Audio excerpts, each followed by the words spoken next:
Bonjour. Diallo, Pogba, c'est le fil que l'on tire pour observer le football quand il est nu. Transfert, corruption, évasion fiscale, malversation et autres dérives y sont à l'honneur. Et en quelques jours, les mises en cause de Mathias Pogba et d'Aminata Diallo ont quelque peu terni à nouveau l'image du football.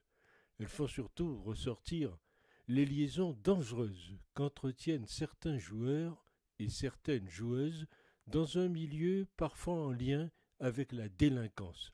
La rue et les cités, le pognon à profusion en plus. Cela était prévu et prévisible. Quand on a un frère riche et célèbre, on voudrait bien en profiter. Que c'est beau la famille. On pourra peut-être dire que le football a au moins tiré quelqu'un de ce milieu-là. Mais combien y a-t-il de footballeurs qui gagnent bien leur vie? Très très peu quand on regarde. Et tous les jeunes des banlieues veulent être footballeurs. Que de futures désillusions.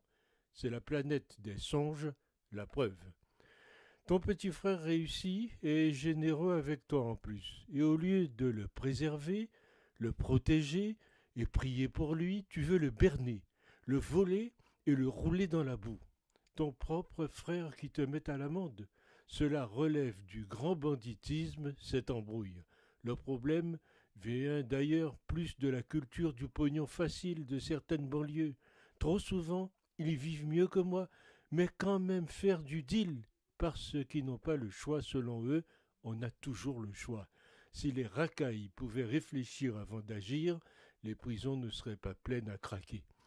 Mbappé doit être mort de rire sur son char à voile. Mœurs de racaille chez les femmes, comme chez les hommes, une forme d'égalité en quelque sorte.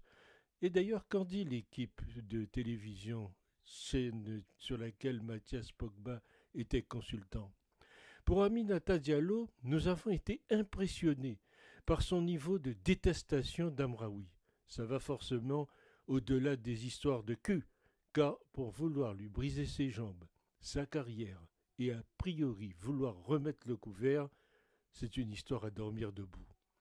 Extrapoler sur les tenants et les aboutissants de ces nébuleuses affaires ne servirait à rien, mais ces histoires s'inscrivent parfaitement dans l'air du temps des ambiances de vestiaire. On ne sait plus rien. L'amitié et l'inimitié sont interconnectés. Les enjeux sont extrasportifs. La loyauté envers ses coéquipiers et le sens du devoir envers son club et ses supporters sont devenus des vertus obsolètes. Après, on va s'étonner que les équipes explosent à des moments clés dans certaines compétitions qui requièrent pourtant une union sacrée.